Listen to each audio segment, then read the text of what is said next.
Ça peut venir des premières étincelles que des profs de bio allument dans nos yeux quand on est au lycée. Et puis on finit là, perchés dans les arbres. Entre deux, il y a des vies, enfin il y a une vie, des consciences environnementales, des liens qui se créent pendant des luttes locales, et puis une envie de faire bouger les choses, d'être davantage sur le terrain, prendre les choses à bras le corps.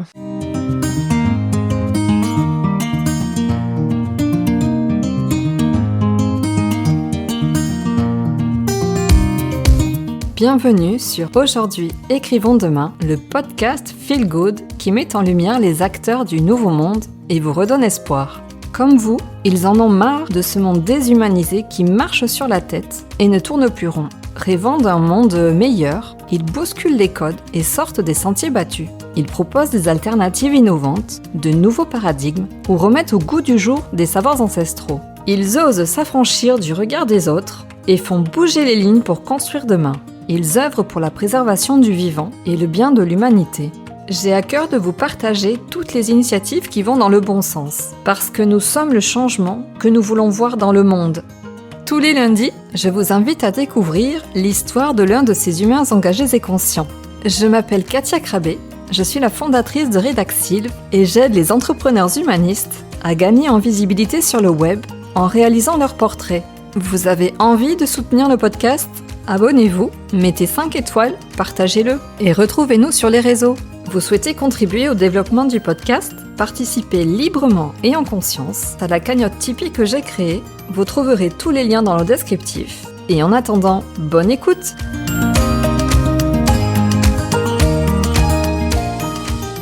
Aujourd'hui, c'est aux écureuils venus en soutien au collectif de Stop THT 40 que je donne la parole. Donc vous allez entendre Kiwi, Vague, Mapoche, Reva, Lyon, Bertrand et Thomas qui vont nous expliquer leur engagement et leur motivation à grimper dans les arbres pour dénoncer et protester contre le projet d'interconnexion entre la France et l'Espagne mené par RTE. En attendant que les moratoires qui ont été demandés à la préfète et au Premier ministre soient examinés. Belle écoute! Je suis avec quelques-uns des écureuils qui ont élu domicile dans la forêt d'Hossegor. Alors, je suis avec Kiwi et avec Vague. Donc, bonjour à vous deux. Bonjour! Bonjour. On est venu vous rendre visite pour discuter un petit peu avec vous et comprendre comment est-ce qu'on en arrive à élire domicile dans une plateforme comme ça, entre des arbres, dans une forêt. Qu'est-ce qui se passe? Alors, ça peut venir de loin, ça peut venir des premières étincelles que des profs de bio allument dans nos yeux quand on est au lycée. Et puis on finit là, perchés dans les arbres. Entre deux, il y a des vies, enfin il y a une vie, des consciences environnementales, des liens qui se créent pendant des luttes locales, et puis une envie de faire bouger les choses, d'être davantage sur le terrain, prendre les choses à bras le corps. Alors moi j'ai fait votre connaissance le 27 décembre pour être précis, parce que c'était la première fois que vous aviez élu domicile, donc vous étiez dans les platanes de la place de la mairie à Cabreton. Là, vous êtes maintenant dans la forêt d'Hossegor depuis une semaine, c'est ça? Depuis le 4 janvier. Ouais, samedi dernier, ouais. Vous n'êtes pas nécessairement de la région. Comment est-ce que vous avez été interpellé par ce qui se passe? Qu'est-ce qui vous a amené chez nous, en fait, à vouloir occuper les lieux? On a commencé à entendre parler de cette lutte sur les réseaux sociaux, voilà, de l'opposition des citoyens contre cette ligne à très haute tension, et aussi également voilà de la dynamique des collectifs qui essayaient de faire prendre un petit peu la lutte localement et qui avait du mal à dynamiser aussi peut-être, ou à remobiliser sur la question de la ligne à très haute tension. On s'y est intéressé davantage et en lien avec eux, on s'est dit que remettre en place une action de communication visible à l'hôtel de ville de Cap-Breton, c'était un bon début. Et par la suite, étant donné le soutien de la population locale, tous les messages positifs qui nous ont été envoyés, des gens qui nous disaient merci d'être là, merci de remettre de la visibilité sur ces questions-là, ça nous a aussi motivés à mettre en place une suite à cette occupation à l'hôtel de ville. Parce que c'était pas la première fois. Toi, par exemple, Kikiwi, que tu faisais ce genre d'action, ou toi, Vague, il se marche. Mais on peut parler aussi. Alors, on est beaucoup à s'être rencontrés dans le cadre de l'opposition au projet d'autoroute A69 entre Toulouse et Castres, avec des personnes qui sont déjà dans le milieu un peu du cordisme, de l'élagage, beaucoup sur la lutte A69, et voilà, des premières occupations d'arbres qui ont été, il y a eu plein de sites différents occupés de cette manière-là. Et on s'est rendu compte que voilà, c'était un mode d'action déjà qui est pacifique, qui est assez visible, qui stratégiquement est intéressant parce que on est difficilement délogeable. Puis il y a un capital sympathie aussi pour les écureuils. Donc ça vaut le coup de faire des petits écureuils un peu sur tous les territoires, là où en tout cas c'est justifié. Tu dis difficilement délogeable, etc. Est-ce que ça a une incidence, un impact, ce genre d'occupation pacifiste dans les projets qui sont menés? Enfin, tu disais, voilà, vous êtes rencontrés sur la 69. Est-ce que ça a une incidence dans le projet ou dans la non-aboutissement du projet En fait, pour faire simple, sur la 69, les occupations qui ont été menées ont permis de retarder énormément les travaux, surtout sur les sites de la Crémarde, par exemple, où là, on a retardé sur pratiquement 1 an. C'est énorme. Et il faut savoir que ces retards-là, théoriquement, si l'État respectait ses engagements, en fait, il y a comment on appelle ça, une sorte d'amende forfaitaire de pénalité, de retard qui doit être payée par l'entreprise. Et à l'heure actuelle, les pénalités qui ont été causées par ces occupations-là s'élèvent à 3 millions d'euros, comme ça. Ah oui. Donc il y a déjà le fait que le chantier est retardé, ce qui permet en fait de laisser le temps à la justice de faire son travail. Clairement, la justice est très longue et en fait ils utilisent ce biais-là pour dire que bah oui mais le chantier est trop avancé et du coup autant le finir. Nous on arrive par ce biais-là en fait à retarder le chantier pour dire qu'ils puissent pas forcément utiliser cet argument-là et en plus de ça leur coûte. Donc plus tard, ça permet aussi d'avoir une autre réflexion. Ça va imposer en fait le fait de dire que avant d'envoyer un chantier, on va réfléchir davantage et prendre plus en considération tout le domaine un peu écologique et tout, et faire plus attention à la biodiversité, quoi, pour éviter justement ce genre de rassemblement. Donc ce n'est pas vain, même si ici, par exemple, le projet est déjà engagé depuis 3 ans. Parce qu'il y a un monsieur tout à l'heure qui s'est arrêté là, qui faisait du vélo, on discutait et qui était presque désabusé de dire ça sert à rien, c'est déjà tellement avancé. Mais en fait, non. Mais oui, récemment, les dernières annonces qu'il y a eu de jugement illégal de projets sur le fond nous montrent que c'est important de les ralentir et que l'action citoyenne, la mobilisation, que ce soit par différentes formes d'action, la communication, les aspects juridiques, la mobilisation sur le terrain, les pétitions, tout ça peut permettre d'arrêter des projets. On a eu Notre-Dame-des-Landes, on a eu récemment Sainte-Soline aussi, dont les méga-bassines ont été jugées illégales. En tout cas, ce qui est sûr, c'est que quand on pense qu'on a déjà perdu et qu'on fait rien, on est sûr de perdre. Les exemples récents nous montrent que finalement, si on laisse le temps au droit environnemental de cheminer et à la justice de faire son travail, on peut avoir raison et gain de cause sur le fond. Là, vous êtes en train de vous installer un peu plus petit à petit. Donc, vous avez construit une plateforme incroyable. Il y a des bricoleurs dans le groupe. Des bricoleuses. Et des bricoleuses. Ouais, bricoleurs et bricoleuses. On est un petit peu des touche à tout, finalement. On travaille un peu sur corde, on fait des constructions de charpentes, en tout cas de plateformes, de cabanes, et on progresse aussi en faisant. Puis on fait vérifier, récemment, il y a des charpentiers qui sont passés pour vérifier la solidité de la plateforme. On s'assure que les constructions soient solides. Et oui, parce que vous y vivez jour et nuit. Ouais, et bien on est à cheval sur la sécurité, on met des lignes de vie partout, on tient à bien faire les choses. Oui, parce que la plateforme, elle a combien de mètres? 5 mètres? Ouais. Et ce qu'on peut préciser aussi, c'est que c'est dans le respect des arbres sur lesquels elle est installée, parce que alors je saurais pas bien expliquer, mais la plateforme, elle repose, comment ça s'appelle? Vous avez entouré chaque tronc, il y a toute une technique, ça n'a pas été fait comme ça. Non, ça n'a pas été fait au hasard. Et en fait, c'est des étaux qui ont été installés. En fait, ça permet de se serrer autour du tronc sans l'abîmer. Donc, il n'y a aucun clou, aucune vis, aucune fixation à l'intérieur de l'arbre. Ce qui fait que Si demain le moratoire est accepté, on peut très bien tout démonter et il y aura aucune séquelle sur l'arbre, aucune trace, quoi. Vous êtes vraiment dans le respect de l'environnement jusqu'au bout, quoi. L'idée, c'est de faire réagir. Tu parles du moratoire, donc un moratoire qui a été envoyé au Premier ministre, à la préfète. Pas de nouvelles pour le moment. 2 moratoires qui ont été envoyés. 2 moratoires, même. Il y en a un second qui a été envoyé par un député du coin il y a 2-3 jours maintenant. Si je me trompe pas, Lionel Cos. Vous êtes dans la vie des grimpeurs, vous grimpez aux arbres, vous faites de l'escalade. Enfin, comment est-ce qu'on arrive à monter aux arbres dans la vie? Ah. C'est votre métier? Comment de base, je suis dans les espaces verts, effectivement, okay. mais en fait, je grimpais pas du tout sur corde, ou un peu à l'arrache dans les entreprises que j'ai fait. Mais c'était pas très sécurisé dans les entreprises où j'ai travaillé, donc voilà. Et en fait, j'ai surtout appris à grimper sur corde sur la 69, à la base pour le médic.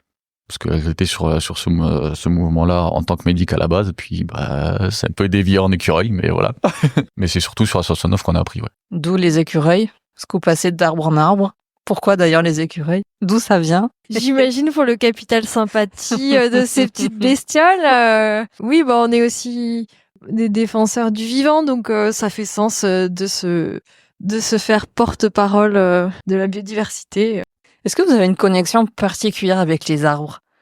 C'est une question que je me suis posée. Une connexion particulière avec les arbres. Je pense que c'est un attachement au vivant de manière générale. Enfin, pour ma part. Après, les arbres, c'est ils sont hyper fonctionnels, hein. Si on parle de fonction de biodiversité, moi j'ai une vision un petit peut-être utilitaire de l'arbre parce que je travaille dans l'agronomie, je m'intéresse à l'agroforesterie. L'arbre, il a des fonctions multiples en termes d'infiltration de l'eau dans le sol, il retient les sols en milieu rural par exemple. C'est des abris de biodiversité formidables, ils permettent de créer des microclimats, ils permettent l'évaporation permet aussi de créer de la pluie, etc. Donc les arbres, c'est genre multifonctionnel. Après, il y a l'aspect esthétique, hein. Les cabanes dans les arbres, ça fait rêver depuis qu'on est petit. Ouais, je dirais que c'est ça. Parce que Et toi qui es paysagiste, en fait, les liens qu'on a avec les arbres, de toute façon, pour nous, il peut être assez basique, mais c'est vrai que si on le regarde d'un regard extérieur, des personnes qui passent leur vie à vivre en ville, c'est sûr, quand ces personnes-là nous voient, c'est vrai que le lien qu'on peut avoir avec les arbres peut être assez fascinant pour eux. Mais je sais pas, pour nous, c'est assez normal d'être connecté à la nature comme ça, quoi. Donc, c'est quoi le message que vous souhaitez transmettre dans vos actions? D'abord, l'occupation dans les platanes, donc sur la place de la mairie, là, la construction de la plateforme qui prend vie, qui va devenir cabane. C'est quoi le message que vous voulez transmettre? Hein? Château. Parce que là, les gens s'arrêtent, discutent, ça fait parler. Donc, c'est quoi le message que vous laissez passer? Il y a plusieurs messages en vrai. En fait, on est souvent confronté à des projets qui déjà de base sont rejetés massivement par la population. Donc il y a déjà cet aspect démocratique qui est complètement bafoué et qu'on aimerait justement remettre au goût du jour parce que on n'arrête pas de nous dire qu'on est en démocratie, on aimerait bien le voir aussi cette démocratie. Et là, à l'heure actuelle, c'est pas du tout le cas. Donc là, on est sur un projet rejeté à 96%, s'il me rappelle bien les chiffres. C'est quand même hallucinant que avec des chiffres pareils, on arrive encore à imposer un projet qui est complètement rejeté par la population. Après, il y a le message du respect de l'environnement, parce que là on a discuté avec des personnes qui sont plus ou moins proches ou porteurs de ce projet, qui sont complètement déconnectés et qui se rendent absolument pas compte en fait de l'impact qu'ils vont avoir ici. Et c'est un peu les grands oubliés un peu systématiquement de ces projets-là, c'est tous les systèmes racinaires qui sont ultra importants, qui sont pas du tout pris en compte quand ils vont faire une tranchée. Il y a des racines ou pas de racines, ils s'en foutent, ils passent quand même, et puis ils se rendent pas compte qu'en éclatant les racines, c'est toute une partie de la forêt qui éclate, quoi. Et là ici, il y a aussi l'aspect de la santé publique avec les controverses qu'il y a autour de ce projet et le manque de recul sur tout ça. Donc voilà, il y a quand même plusieurs messages à porter dans tout ça, quoi. Oui, je voulais juste ajouter par rapport au message, pour moi aussi, c'est montrer aux citoyens lambda qui peuvent faire changer les choses, qu'il faut pas se résigner et que voilà, si on se mobilise tous ensemble, en fait, on n'est pas impuissant face à des décisions qui paraissent très lointaines, qui émanent voilà de l'État, parfois de l'Europe. Donc c'est aussi une manière d'agir en tant que citoyen et de reprendre finalement une forme de pouvoir, pas seulement par les urnes, mais aussi par l'action et Peut-être plus par l'action que par les urnes, puisqu'on vient les enquêtes publiques, etc. Ça ne sert absolument à rien. Ouais, tout à fait. Puis le contexte politique serait avec le déni démocratique qui a été fait aux dernières législatives. On se dit que oui, effectivement, c'est plus vraiment suffisant de passer par les urnes. Et juste pour terminer, donc vous êtes en plein sur le tracé de la ligne, donc ils doivent débarquer d'ici quelques semaines, c'est ça En fait, on sait pas. Vous savez pas. Ça peut arriver demain, comme ça peut arriver dans 2 mois. C'est assez variable. En fait, là, à l'heure actuelle, ils sont surtout en train de chercher des raisons de nous expulser. Le fait est en fait, ils arrivent pas encore à déterminer si on est sur un terrain communal ou sur un terrain privé. Il semblerait qu'on soit effectivement sur un terrain privé, et à ce moment-là, sans l'accord du propriétaire, ils ont aucune raison de nous expulser. Donc, on pourrait gagner du temps aussi comme ça, ce qui permettrait, en plus de continuer à laisser le temps à la justice aussi, parce que à l'heure actuelle ici, on n'a encore aucune date sur les jugements sur le fond. Donc, on sait pas si ça viendra en cours de l'année prochaine. Mais en attendant, les travaux ils avancent quand même. Donc, si on n'agit pas, Et vous êtes là pour combien de temps ? Eh ben, le temps qu'il faudra. On aimerait bien que il y ait des discussions qui soient engagées. Mais en tout cas, nous on appelle à ce qu'il y ait un maximum de citoyens qui se joignent à nous, qui viennent construire des cabanes s'ils le souhaitent, qui signent des pétitions et qui interpellent les autorités. Pour l'instant, il n'y a pas de date de départ qui est prévue. Vous êtes plutôt même bien en train de vous installer. On monte les murs là. Il fait frais. On aurait préféré que RTE choisisse le printemps. Ça nous aurait arrangé. Mais là, on essaie de gagner un petit peu en confort.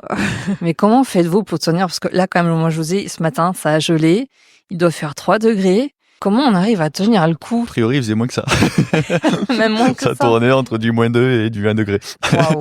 Non, mais c'est admirable. Comment vous faites ? Qu'est-ce qui vous aide à tenir à... On sait pourquoi on est là, tout simplement. On sait pourquoi on est mobilisé, et puis il y a un soutien qui est énorme aussi autour de nous, et tout ça nous aide à tenir, oui. Comment est-ce qu'on peut vous soutenir ? Qu'est-ce qu'on peut faire pour les écureuils ? Alors peut-être se rapprocher du collectif Stop THT 40 qui organise des relais par exemple pour les repas. Je pense que chacun peut aider dans la manière avec laquelle il est le plus à l'aise. Tout le monde n'est pas forcément en mesure de grimper aux arbres ou de construire des cabanes. Chacun peut amener une petite part s'il le souhaite de différentes manières. Des sourires, des mots sympas, ça fait plaisir aussi. Venir aux petits événements, en parler autour de soi. Diffuser les pétitions, interpeller la préfecture sur les réseaux. On peut également prendre vous pouvez prendre des photos si vous voyez que sur le tracé il y a des dégradations environnementales qui ont pas été enregistrées, notifiées, en tout cas des choses qui vous semblent pas trop aux normes. Il y a une cagnotte également pour les frais juridiques potentiels à venir. Et puis, si vous êtes bricoleur, vous êtes les bienvenus.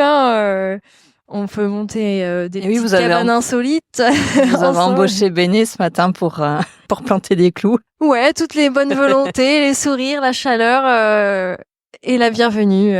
Voilà. Ok, un petit mot de la fin. Vague se marre. Ouais, mais je sais pas quoi dire là. Kiki, oui, peut-être un petit mot de la fin. Ouais, j'ai envie de dire, gardons l'espoir. Je pense que les choses peuvent changer. Il faut pas se résigner. Et puis rencontrons-nous, parce qu'en fait, on n'est pas seul à être opposé sur le projet. Enfin, des fois, on a le sentiment d'être un petit peu seul face à nos écrans et toutes les actualités un peu démoralisantes. En réalité, on est énormément. Et des lieux comme ça, c'est aussi des espaces de rencontre. Faut sentir que on est ensemble, on est nombreux, et ensemble on peut faire bouger les choses. L'air de rien, il y a eu pas mal de monde ce matin là. C'est un lieu de passage et Du coup, ça devient un peu le lieu de rassemblement du week-end de toutes les personnes opposées à ce projet-là. Donc, c'est vrai que en semaine déjà, il y a plusieurs personnes qui viennent, mais en week-end, c'est d'autant plus visible que c'est plusieurs dizaines de personnes qui passent tous les jours. Et c'est génial à voir. Ok, merci beaucoup. Merci Katia. Alors, je suis avec Mapuche. Si. Bonjour, merci d'être là. Bonjour. Est-ce que tu as envie de te présenter un petit peu ou nous raconter? Je m'appelle Mapuche.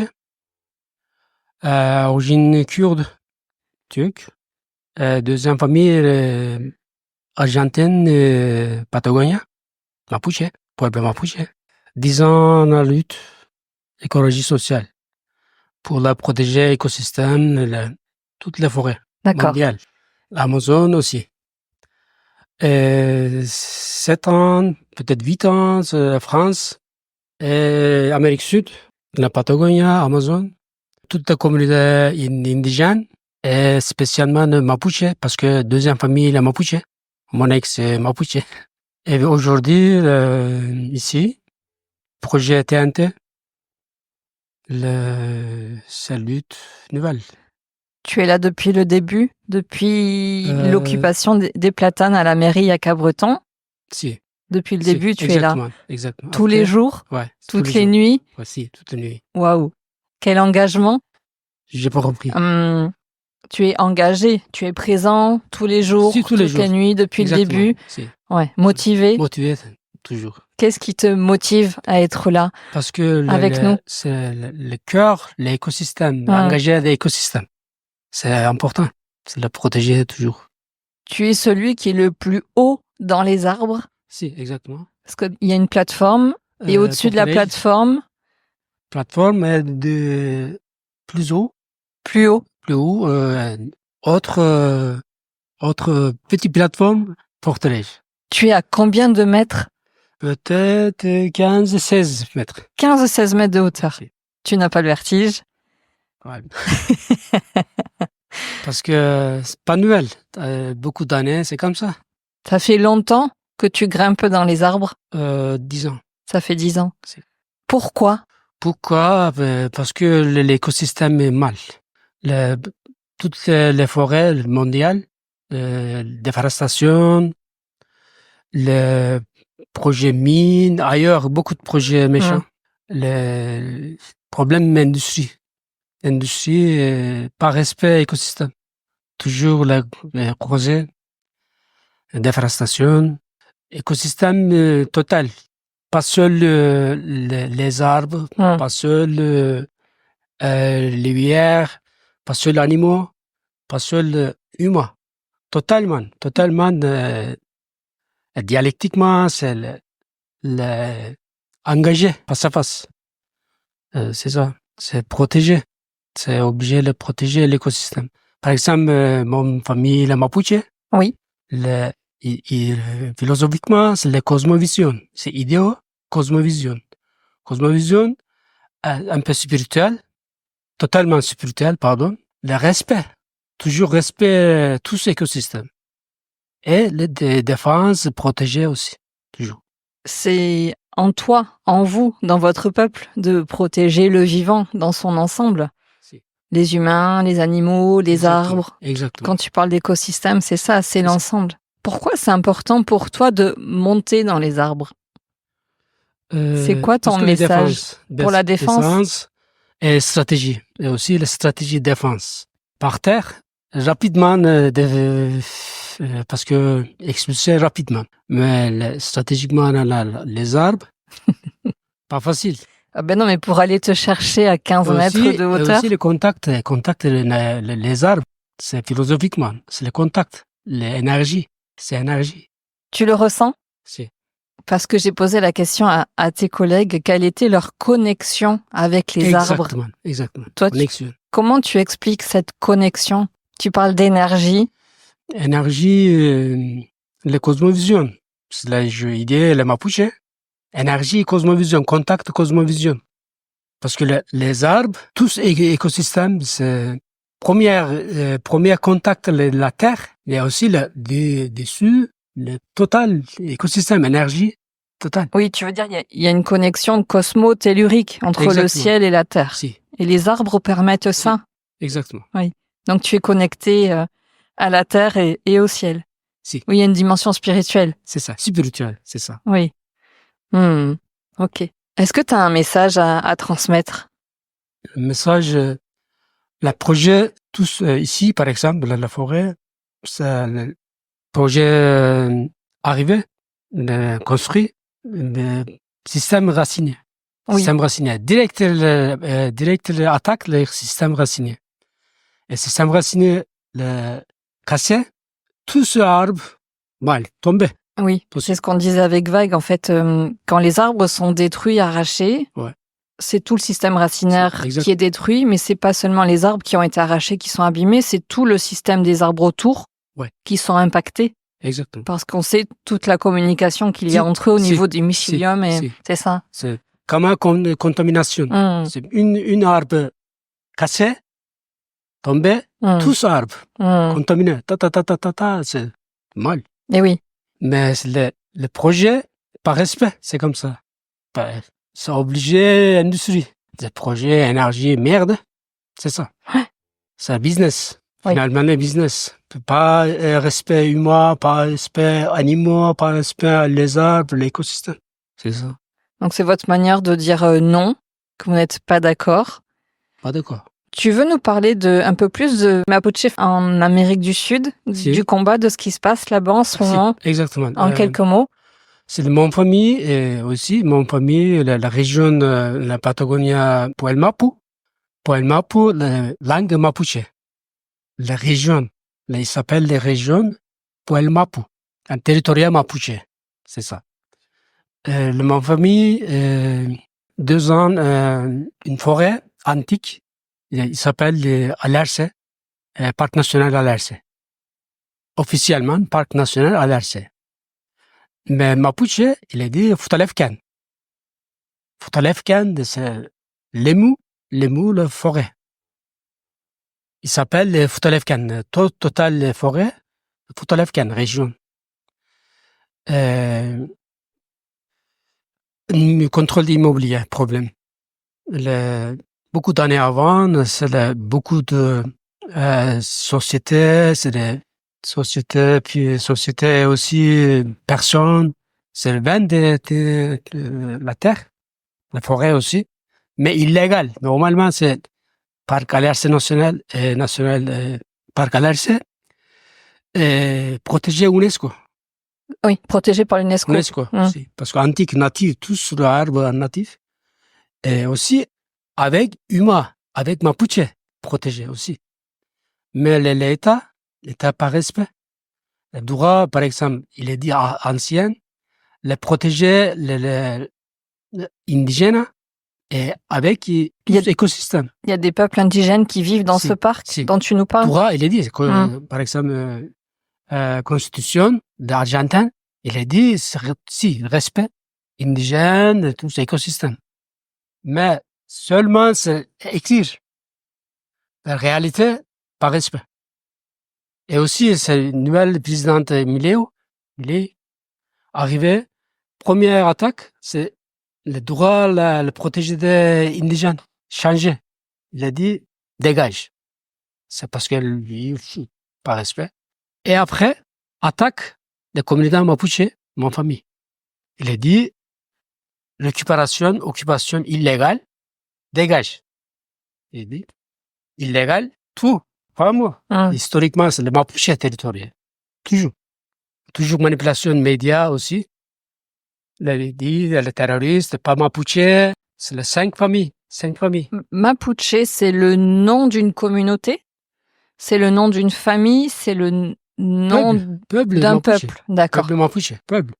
Mon famille, c'est le territoire, il s'appelle Lof Pailaco, comme communauté. Il s'appelle Lof Pailaco, mon famille.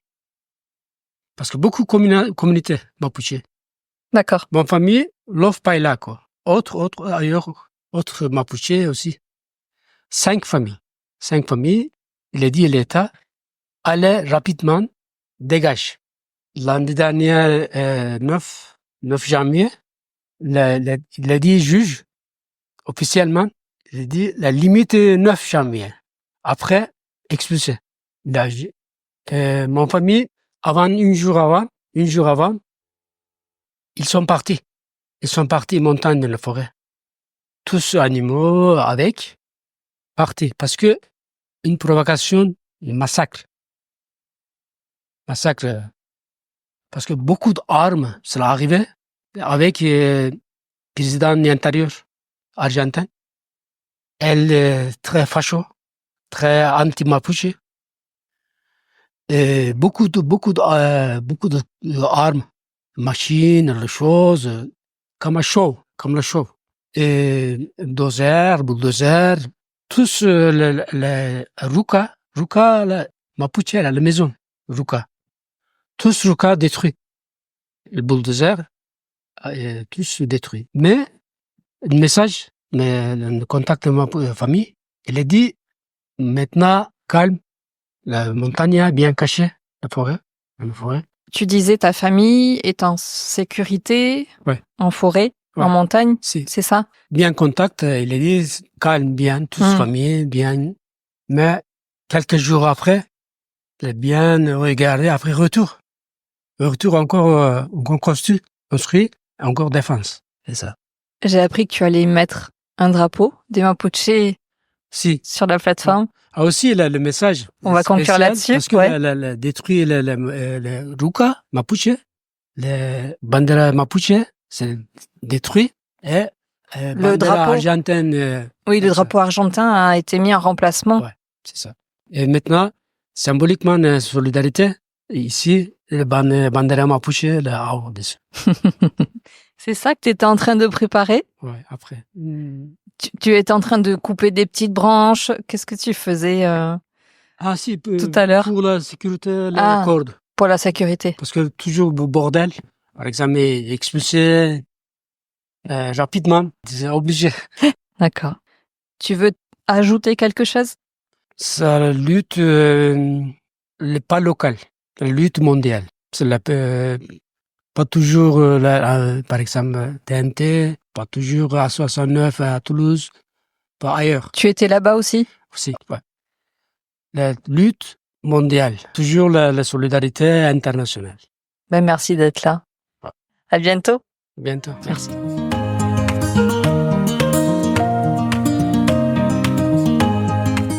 Alors, je suis avec Thomas et Bertrand. Est-ce qu'on peut dire que vous êtes vous aussi deux écureuils ou vous êtes venus prêter main forte aux écureuils? Non, moi je suis pas un écureuil, je suis un hérisson. Mais je viens prêter main forte aux écureuils et je reste au sol. Alors, pourquoi hérisson? Mais le hérisson, donc il monte pas dans les arbres, il reste au sol et qui s'y frotte s'y pique. Et toi, Thomas? Moi, je suis écureuil et pas tous les jours, mais souvent, je passe pour filer un coup de main là sur ces arbres du coup. Donc, tu es là depuis combien de temps? Moi, je suis là que depuis 2 jours, mais j'habite dans le coin et je vais passer du temps ici. Alors, qu'est-ce qui t'a motivé à venir Et en fait, c'est un projet dont on a vu éprouver maintes et maintes fois à la fois la dangerosité et puis l'amateurisme du projet. Et en fait, je considère que une des formes de mobilisation pour limiter les dégâts, c'est vraiment de grimper dans les arbres et de ralentir les choses directement. C'est une manière efficace de s'opposer. Voilà. Donc, tu viens ponctuellement passer Ouais. du temps dans les arbres. T'as Ouais. passé la nuit, là. Ouais. Il a pas fait très chaud cette nuit, mais il y a la chaleur humaine qui fait du bien. Et puis, c'est une belle cause pour le coup. Ça a vachement de sens quand on habite dans le coin de faire en sorte que le territoire ne soit pas massacré quand même. On a marché un petit peu là parce qu'on est sur le chemin où est censé passer la ligne THT. Tu m'as amené un petit peu plus loin, il y a un TUC, donc un point de vue comme on les connaît bien dans les Landes. Mhm. Et tu m'expliquais toute la partie qui va être massacrée, détruite, a priori, pour installer la ligne. Ouais. Tout à l'heure, je parlais d'amateurisme dans le projet parce que En fait, ils ont prévu de monter sur les collines, sur les tuques. Pour ce faire, ils vont être obligés d'abattre certains arbres qui ont des réseaux racinaires qui, en fait, maintiennent le tuque en place. Donc, en passant, ils vont être obligés de les couper. Et ce qu'ils auront enterré finira très, très rapidement par être à la surface. Et donc, du coup, il faut imaginer du coup des câbles à 400 000 volts qui vont être directement là où les gens marchent, font leur balade, font leur footing, font du vélo, promènent leurs animaux. C'est là où il y a les enfants, c'est là où il y a les personnes âgées, c'est là où il y a tout le monde. Et ils font passer un câble à la dangerosité, même pas mesurée concrètement par l'État et par ceux qui mettent en place ce projet. Et c'est du grand n'importe quoi. Donc il faut au moins que les gens entendent le fait qu'ici il y a un problème très concret qui est là et qui s'empare de ces questions. Donc c'est aussi le sens de cette action, qu'on entende parler de nous et puis si on peut ralentir les travaux aussi, c'est une très bonne chose. On a croisé pas mal de marcheurs, de VTTistes. Il y a eu beaucoup de monde ce matin, beaucoup de passages. Quasiment tout le monde s'est arrêté. C'était l'occasion de pouvoir échanger justement ce que tu viens de raconter. Comment sensibiliser aussi, parce qu'on sent qu'il y a une mauvaise information, ou les gens peut-être sont pas concernés. Globalement, quand les sondages d'opinion ont été faits, il y a eu presque l'unanimité de la population locale pour s'opposer au projet. Personne n'est d'accord. Peu importe l'origine sociale, peu importe le métier, peu importe l'âge, la catégorie d'âge. Globalement, ici tout le monde s'oppose au projet et c'est assez étonnant de voir le consensus autour de ça, parce que nous on voit au quotidien du coup les gens qui nous soutiennent, qui s'arrêtent pour discuter et qui nous félicitent et qui nous ramènent à bouffer le café, les repas. Et globalement, même si tout le monde n'est pas en mesure de grimper et de grimper dans l'arbre, on sent qu'il y a une forme de solidarité en tout cas. Il y a pas mal d'hérissons, n'est-ce pas Bertrand ? Oui, il y en a pas mal du tout. L'autre jour, il y avait un goûter qui était organisé par les parents de l'école, où là, il y avait, je sais pas combien on était, plus d'une cinquantaine, peut-être une centaine, avec les parents, les enfants. Et là, il y a même eu une initiation pour les enfants où on les a fait grimper. Donc, c'était, alors je vais pas dire massif, mais il y avait vraiment du monde pour ce goûter des enfants, et tout le monde est sensibilisé à tous les parents d'élèves de l'école devant laquelle le câble va passer. Ils flippent. Ils flippent de savoir qu'il y a 400 000 volts, qu'il y a eu des problèmes en Bretagne où il y a eu des écoles où il y a eu des câbles enterrés avec un taux de cancer et de leucémie qui a explosé pour les enfants de ces écoles. Donc, oui, tout le monde peut pas grimper, mais chacun essaie d'amener sa pierre à l'édifice et essaie de venir soutenir les écureuils. Et donc, moi je suis un hérisson, mais je suis un militant, j'ai fait pas mal de luttes. Et en fait, à chaque fois, c'est la même chose, quoi. C'est le déni de démocratie. On fait les chantiers le plus vite possible, et il arrive qu'après, parce que le temps de la justice et le temps du chantier, c'est pas le même. Et on l'a vu pour la méga-bassine de Sainte-Soline. Il y a 1 an et demi, on nous disait voilà, ces écologistes, les éco-terroristes. Mais finalement, la justice vient de dire la bassine était illégale. Les éco-terroristes, c'était les gendarmes, c'était Darmanin qui voulait faire avancer le chantier. C'est du passage en force. C'est du passage en force. Et c'est la même chose ici. Il y a des moratoires qui sont déposés, il y a des recours sur le fond qui sont déposés, mais ils veulent avancer le chantier exactement comme ça se passe pour la 69. Où on avance le chantier le plus possible pour que, quelle que soit la décision de justice, on dise c'est trop tard. Le chantier est fini. C'est comme ça. Pourquoi tu veux rajouter quelque chose, Thomas ? On a vraiment l'impression d'être des cobayes en fait, parce qu'en fait ils savent absolument pas quelles seront les conséquences sur la santé des gens, et ils en ont rien à faire et ils le font quand même. Et advienne que pourra. Et c'est révoltant. D'où notre combat. Qu'est-ce qui t'a mobilisé ou motivé à venir, Bertrand ? Tu dis, toi, t'es un militant, mais là, sur ce projet-là, pourquoi tu es venu ? Est-ce que t'as passé la nuit, toi aussi, ici ? Oui. Plusieurs nuits, peut-être ? Plusieurs nuits, la plupart au sol, quand même. Oui. Mais j'ai fait un baptême dans les airs de nuit. Mais en fait, tous ces projets, que ce soit la 69, que ce soit ce projet de câble, ils le font pour 3 raisons, principalement. Le fric et le fric.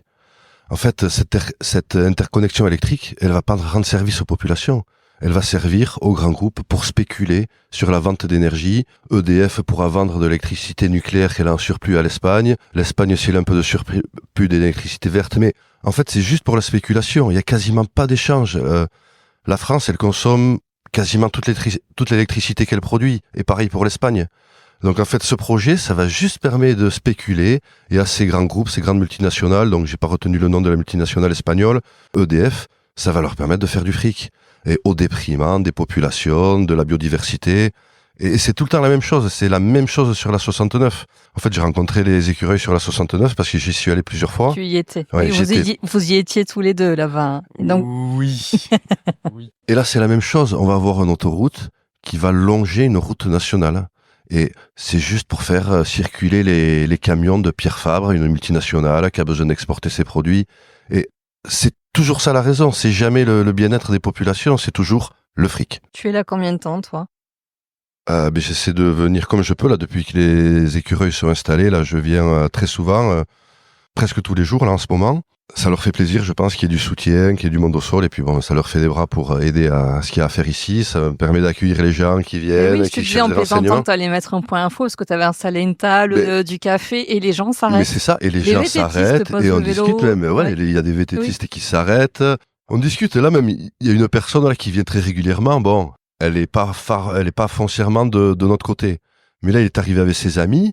Et là, ses amis disaient, ah oui, je vais me renseigner, je vais regarder les rapports des Amis de la Terre, je vais regarder, ça m'intéresse quand même. Une ligne haute tension, là, enterrée sous les pieds des gens. Enfin, c'est comme ça aussi que on fait on appelle ça La sensibilisation. la bataille idéologique, Ah, quoi. oui, Et qu'on oui. essaie de convaincre et de donner les informations.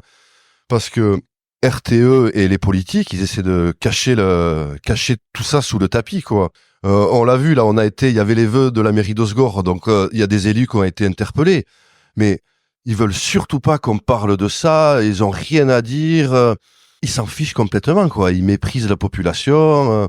Alors, est-ce qu'ils sont au service des forces, comme je disais, des forces de l'argent? Très certainement, très certainement. En tout cas, ça questionne parce que vous les interpellez, du moins c'est pas faute de les avoir interpellés, et peu de réactions. Il y a eu quelques échanges un peu musclés il y a eu des retours sur les vœux justement avec le président de la Max, des propos qu'il aurait tenus et lui-même les a dénoncés en disant... Non, mais les propos de Froustet, n'y ils sont étais pas, non. proprement scandaleux. Ouais, donc Quand on lui dit, mais il y a des risques pour la santé des enfants, je m'en fous, il faut bien vivre, il faut bien mourir de quelque chose. Mais on voit à quel point ces gens, ils sont déconnectés, ils en ont rien à foutre des gens, ils sont là pour leur carrière politique. Lui, bien sûr, il veut être député, donc il va faire passer tout ce qu'il faut pour être le candidat à la députation, et c'est tout ce qu'il a en tête. Les gens, ils s'en foutent complètement. il y a une dame, elle nous disait, faudrait qu'on soit au moins 1000 là sur le chemin. Voilà, parce qu'on est sur le tracé, ils sont pas encore là, avec leurs bulldozers et compagnie. Ils sont pas très loin d'être là. Et elle disait, il faut qu'on soit là massivement regroupés, qu'on soit au moins 1000 jusqu'au TUC là pour manifester, à dire notre refus. Oui.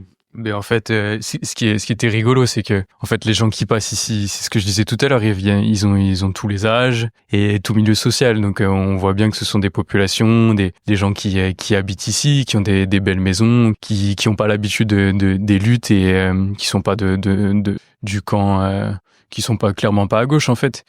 Et pour autant, la particularité de ce projet pourri, c'est que tout le monde est d'accord sur le fait que c'est une aberration. Et donc du coup, on se retrouve là avec concrètement une qui commence à comprendre qu'en fait, ça marche quand il y a du monde, la lutte. Et donc oui, en effet, va y avoir besoin de monde. Et la cause est juste. Et que tous ceux qui habitent dans les Landes et dans le Pays Basque et même à côté, vous êtes tous les bienvenus pour venir filer des coups de main. Et plus on est nombreux, d'une part, plus on est puissant, et puis plus on parle de ce qui se passe. Et ils n'ont aucun intérêt. Quand je dis ils, c'est les puissances d'argent que Bertrand venait de mentionner juste avant. Plus on va faire de bruit et plus il y aura un débat qui va s'établir. Si débat intelligent et global il y a, les conclusions seront évidentes et elles sont claires. C'est un projet de merde. Faut dire ce qui est. Oui, c'est dangereux. C'est terriblement dangereux. En tout cas, ne pas croire effectivement encore une fois que c'est vain. Plus on sera nombreux et plus on en parle, plus on diffuse, plus on sensibilise. Elle nous disait que c'était son chemin de randonnée, de balade. Voilà, Ouais. C'est des prises de conscience qui se font peut-être tardivement, mais Bien qui sûr. se font quand même. Donc, Puis il y a eu des luttes qui ont payé, et c'est ce dont on parlait juste avant sur la 69. Ils sont bien embêtés d'avoir autant de retard sur les travaux, ça leur coûte des sous, ça fait parler. Il y a des victoires. Et oui, mais alors, là, il y a une dizaine d'années, on nous disait à propos de l'aéroport de Notre-Dame-des-Landes, mais ça sert à rien ce que vous faites, le projet il est ficelé, ça va se faire. Et puis il y a eu de la lutte, il y a eu de mobilisation massive, et l'aéroport s'est pas fait, parce que c'était un projet débile là aussi. Il y avait déjà un aéroport à Nantes, c'était un projet débile, là encore, pour les forces de l'argent, Bouygues, Vinci et compagnie. Mais là, c'est la même chose. Il y a des recours judiciaires, mais en attendant, la seule chose qui peut bloquer le chantier, c'est une mobilisation massive, et à défaut déjà les écureuils. Parce que, voilà, eux, ils sont sur le tracé, et tant qu'ils sont là, le chantier pourra pas avancer ici à cet endroit. Et donc, bon, voilà, on nous dit vous êtes des idéalistes, mais il y a des fois, on arrive à convaincre la population, on arrive à faire de la mobilisation, et on arrive à gagner, et les projets débiles sont abandonnés. Ouais, et dans la non-violence. Je veux dire, quand on se met à parler avec vous, avec les autres écureuils, il n'y a pas une nuance de violence. On a même parlé de spiritualité avec un de vos collègues. Ouais, bah bien sûr. Mais ça, il va surtout pas falloir tomber dedans. Nous, ça va être important qu'on se fasse pas trop diaboliser, hein, parce que le surnom d'éco-terroriste, on sait très bien qui va être employé. Alors que bon. Il a déjà été employé, on a discuté avec Sophie. Ici aussi? Ah oui. Eh ben, c'est... Enfin, ou c'est de manière scandaleux. générale pour le collectif, tu vois, avec toutes les actions qui ont été menées. Eh bien, moi, j'invite tout le monde à venir voir sur place, partager un café et voir la beauté des cabanes et de l'endroit qu'ils vont saccager, pour que ceux qui pensent qu'on est vraiment des éco-terroristes se rendent compte de la réalité des choses. Vous voulez ajouter quelque chose ou terminer sur un message que vous aimeriez transmettre? Spontanément, j'encourage, j'aurais envie de dire, après je te donne la parole, j'ai envie de dire, j'encourage tout le monde globalement, on constate tous que les choses vont mal sur beaucoup de sujets. Et je crois que le plus important, c'est de faire des choses, de rentrer dans l'action, peu importe comment, peu importe à quelle échelle, mais d'agir pour que ça change, et ça commence par l'individu. Donc, faites des choses, c'est important. Ne restez pas passif. Bertrand, tu veux nous donner le mot de la fin? Ben moi, je voulais dire, des planètes habitables, on n'en a qu'une. Depuis 50 ans, on détruit tout ce qu'on peut au nom du fric. Et il n'y a pas de plan B. Il n'y a pas de plan B. Alors, on va voir les milliardaires qui vont faire des tours dans l'espace et qui rêvent d'aller sur Mars, mais c'est pas possible. Il faut qu'on prenne soin de notre planète. C'est la seule qu'on ait. Et si on veut continuer à avoir des conditions de vie, que les conditions de vie soient possibles, que la planète soit habitable, il faut qu'on arrête toute cette destruction, toutes ces destructions juste pour quelques billets, quoi. Et pour arrêter tout ça, il faut agir collectivement. C'est pas en restant chez soi qu'on arrête tout ça. Voilà. Ok, merci. Merci à toi.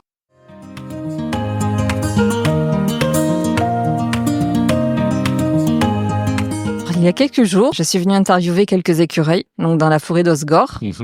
Donc c'était dimanche, aujourd'hui on est mercredi, et je suis revenue pour donner la parole à Reva et à Lyon. Et là je suis avec Lyon, donc bonjour à toi. Bonjour. Comment vas-tu? Ah ben super bien, Ouais. cette forêt magnifique. Alors t'es venu passer quelques jours? Ouais, je suis venu passer quelques jours, prêter main forte aux copains et copines qui sont dans les arbres et au sol. C'est ta première expérience? C'est pas ma première expérience ni dans les arbres, ni pour prêter main forte. Mais toutes les luttes sont différentes, mais ont quand même toujours des points communs, quoi. C'est vrai, on retrouve un fil rouge commun à toutes ces luttes. Qu'est-ce qui t'a amené chez nous? Ce qui m'a amené chez vous, c'est toujours un peu ce sentiment d'injustice et de monde qui tourne pas comme il devrait tourner. C'est-à-dire que on parle de droit, on parle de justice, et on s'aperçoit que le droit de l'environnement n'est pas respecté, que la démocratie n'est pas respectée, et toujours sous les mêmes arguments de c'est pour la bonne cause, c'est pour l'emploi, c'est pour l'énergie, alors que on peut faire différemment. Il y a des lois, il y a la justice. Quand tout ça n'est pas respecté, on a envie de se lever. Déjà individuellement, je pense que tout le monde peut agir. Il y a une grimpeuse d'arbres bien connue qui s'appelle Julia Butterfly Hill, qui a été la première à monter l'exemple en occupant les arbres, qui disait chacun peut changer les choses individuellement, ça c'est sûr. Mais encore, on est encore plus fort quand on vient prêter main forte et qu'il y a un collectif. Donc c'est un peu toute l'idée de venir ici. Quand j'ai découvert ce projet qui était aussi bien pour la santé que pour la nature, complètement à contresens, et que les copains et copines écureuils m'ont dit tu veux pas nous donner un petit coup de main? Je suis venu avec grand plaisir apporter ma pierre. Oui, voilà. Sans forcément préciser, toi non plus, t'es pas de la région. Non, je suis pas de la C'est région. pour ça, qu'est-ce qui fait que t'es arrivé chez nous, là, il y a quelques jours, et que t'as envie d'être là et de prêter main forte En fait, aux copains? si chacun reste dans son village, dans son précaré, il y a rien qui avancera parce que cette morcellisation, chacun pour soi dans son jardin à regarder que son petit pré, je crois qu'au contraire, on est sur la même terre et en tout cas dans un rayon en tout cas au niveau français, quand il y a des injustices qui nous paraissent non acceptables, il faut prendre le train, le vélo, la voiture et aller aider les copains comme eux viendront aider quand il y aura un projet vers chez moi qui ira pas dans le bon sens. Tu fais beaucoup référence au droit et à la justice ou à l'injustice. Oui. En quoi, là, par exemple, le droit n'est pas respecté ou ce n'est pas juste pour toi, là, ce qui se passe? J'ai l'impression que sur le point de vue études sanitaires, on est allé, c'est toujours très très léger, comme toujours, sur les retombées sanitaires, que ce soit pour les enfants et pour les adultes. Je crois que toutes les solutions n'ont pas été étudiées, que ce soit le long de l'autoroute ou ailleurs. On va au plus simple ou au plus cher. En tout cas, il y a toujours cette double injustice et puis également une question d'argent. On retombe un peu toujours sur ces deux mamelles et quand on se lève, quand on vous dit vous allez pas dans le bon sens. Non, le bon sens c'est celui de la terre et du vivant, quoi. Quelle connexion t'as, toi, par rapport au vivant? Je suis grimpeur d'arbres, donc je passe ma vie dans les arbres pour plein de raisons différentes. Et donc, il y a un poète qui dit quand je mets ma main sur un arbre, c'est pas pour savoir s'il est vivant, mais c'est pour me rassurer sur le fait que moi, je sois vivant. Donc voilà, quand je mets ma main sur un arbre, c'est aussi ça, cette relation-là avec ces êtres vivants qu'on regarde à peine, en fait, qui sont très résilients. Mais à force, avec les bouleversements climatiques, avec l'artificialisation des sols, il suffit pas de dire on va en planter des milliards pour les remplacer. Il y en a près de 60% qui meurent. Aujourd'hui, quand on les replante. Aujourd'hui, en France, faut savoir que le taux d'espérance de vie des arbres est inférieur à celui des hommes. Je crois que c'est trop peu connu, c'est 60 ans. Entre les forêts qu'on plante sur du court-termisme pour vite les abattre, et c'est plus des forêts, c'est des champs d'arbres. Entre les arbres qui sont plantés en ville et qui sont très vite arrachés, entre ceux qui souffrent des scolites ou d'autres maladies. Aujourd'hui, l'espérance de vie des arbres est inférieure à celle des hommes. Donc, à un moment donné, il faut qu'on se réveille, quoi. On est tous frères et sœurs d'arbres, donc. Je pense au propos de Sophie que j'ai interviewé du collectif qui disait que ils ont détruit des arbres qui étaient centenaires. Donc là, ça résonne ce que tu dis. Enfin, si tu dis là aujourd'hui, ils ont une espérance de vie qui est moindre. Oui. Et puis il fut un temps où on disait.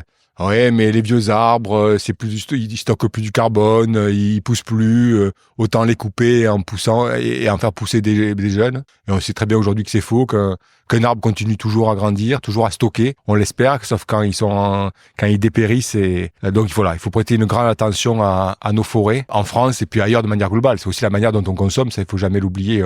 On coupe des forêts en France et puis de la manière dont on consomme, c'est un autre débat, mais on en fait couper aussi de partout dans le monde. Tu es grimpeur d'arbres, c'est-à-dire? C'est-à-dire que je suis arboriste grimpeur. Je taille les arbres le mieux possible et j'essaie de faire la pédagogie auprès des clients sur les idées préconçues sur les arbres pour quelquefois il faut les tailler évidemment quand on doit cohabiter avec une ligne électrique en l'air à ce coup-ci ou avec une maison ou avec une route ou quand un arbre devient réellement trop dangereux, donc voilà, il faut le tailler ou les abattre. Et puis également, donc là c'est tout un aspect pédagogie et soin des arbres. Et puis également je fais grimper les petits et les grands dans les arbres pour renouer avec notre nature, voilà. S'apercevoir que on fait partie de cette terre et puis quelque part changer la manière de consommer, d'habiter la terre, pas comme des touristes mais comme des habitants de la terre. Ça passe par renouer avec notre nature, c'est-à-dire vivre en harmonie avec le vivant. C'est pour ça que je disais en aparté quand on discutait avec des promeneurs là qui se sont arrêtés pour discuter avec vous. Pourquoi ils font ça? Moi, je vous ai dit, c'est pour nous déconnecter du vivant qui est en nous. J'ai lancé ça comme ça, mais finalement, il y a quelque chose comme ça, en fait. Bien sûr. Il s'agit pas de repousser ni la technologie, ni on n'est pas des Amish, comme dirait un certain président qui a je crois, eu les idées très courtes sur le sujet, même s'il a dit que son mandat serait écologique ou sera pas. Le mandat n'est pas écologique. technologique et donc il n'y est plus quoi. Mais en tout cas, clairement, il y a des choses qu'il faut regarder, qu'il faut décider ensemble, collectivement et démocratiquement sur le plan technologique, mais toujours dans le respect du vivant. Tu prends soin donc des arbres. Pour revenir à ce que tu disais sur le fait que tu les tailles, tu les coupes, t'en prends soin. T'es vraiment tu les regardes. T'as un regard particulier sur les arbres. C'est une connexion peut-être particulière. Enfin, est-ce qu'il y en a qui parlent de communication? Est-ce qu'il y a quelque chose de particulier qui se passe ou pas? Sur un autre plan, tu vois. Oui, on a parlé un peu spiritualité avec Mapuche, mais.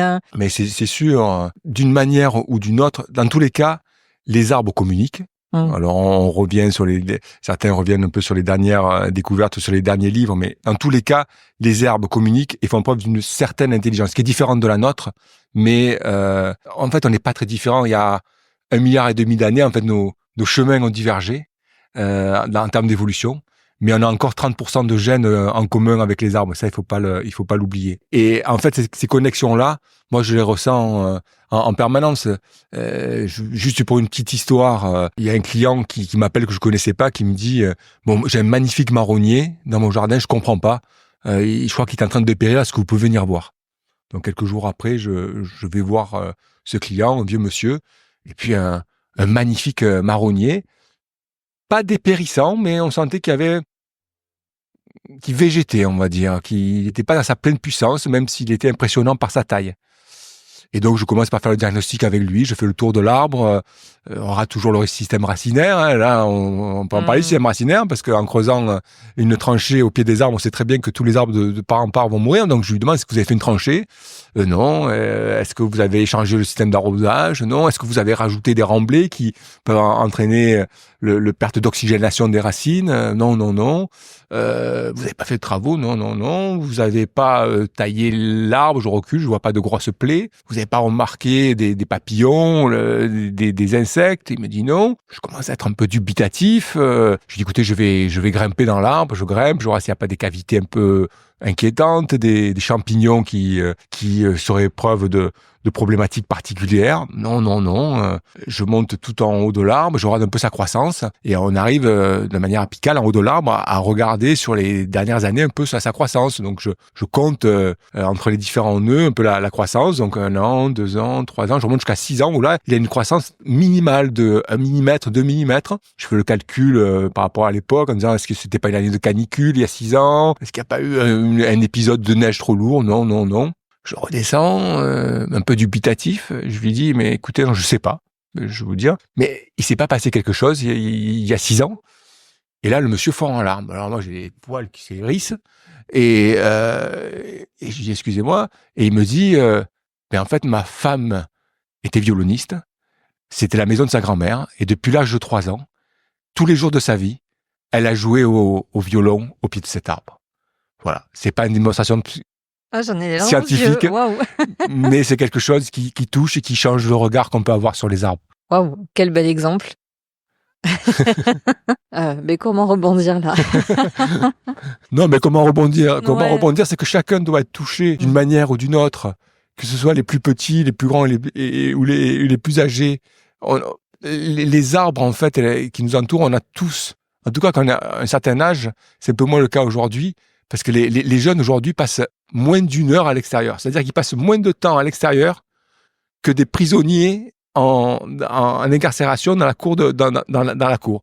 Parce que les parents les amènent, parce qu'ils sont devant les consoles et devant les jeux. Donc, il faut aller dehors. Pour les plus âgés, il faut renouer avec, on a tous un souvenir d'arbre.